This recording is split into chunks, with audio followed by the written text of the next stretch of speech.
Here to look back at some of the trends of 2013 as well as some of the best and worst movies is KPBS arts reporter Beth Accomando.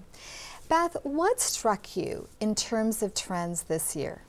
Well, we've had a continuation of something that's been going on for a while, and that's a lot of remakes, a lot of sequels.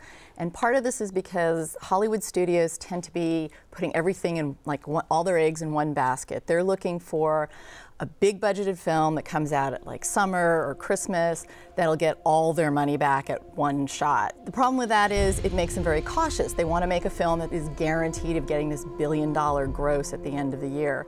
And what that means is they make these $100 million films. They want it to be safe, so it's a sequel to a proven franchise, a remake of a film or a TV show that's proven popular. And that means they're not taking risks. They're not making those smaller budgeted films, mid-range films, which is where they used to gamble a little bit more. So what that means overall is kind of a lack of originality and freshness coming out of Hollywood. Are there any positive trends? Yes, there are. That's a good thing.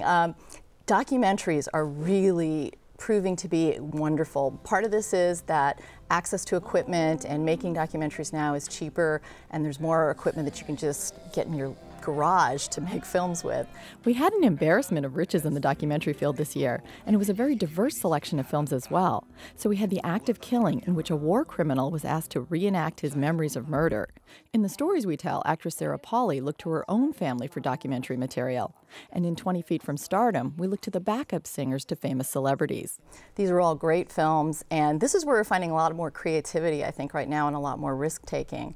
The other thing that was refreshing to see this year is we saw a lot more women and African Americans in top creative positions and in films backed by Hollywood. So we had Sofia Coppola's The Bling Ring, Nicole Holofcener's Enough Said, Lake Bell's In a World, and Britt Marling wrote The East.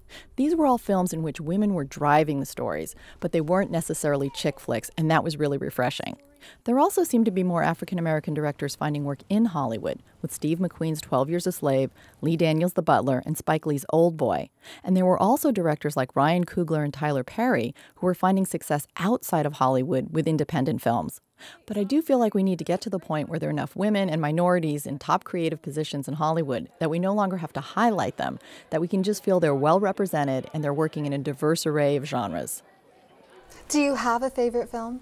Yes, and this year it's something that has a San Diego connection. There's an independent film called Short Term 12. The director is Destin Cretton, who's an SDSU graduate. And I had the privilege of showing his short version of that film back in 2009, and he developed it into a feature film, and it is absolutely pitch perfect. It does what an independent film should do, which is it doesn't have a lot of money, so it focuses on story, on character development, and the acting is brilliant, and it just catches you up, and the film has this kind of like achingly real quality, but a really great sense of hope and humor too. It's just, it's perfection. It doesn't aim real high, and it doesn't try to be overly ambitious, but it gets absolutely everything it looks to achieve. Very quickly, any other films of note? Yeah, there's a film called Only God Forgives, which I say is a gorgeously shot film about the ugly side of human behavior, and a good remake, which is We Are What We Are, which is a remake of a Mexican horror film. So there's a lot of really good things out there. Okay, Beth Accomando, KPBS arts reporter, thanks for coming on the program. Thank you.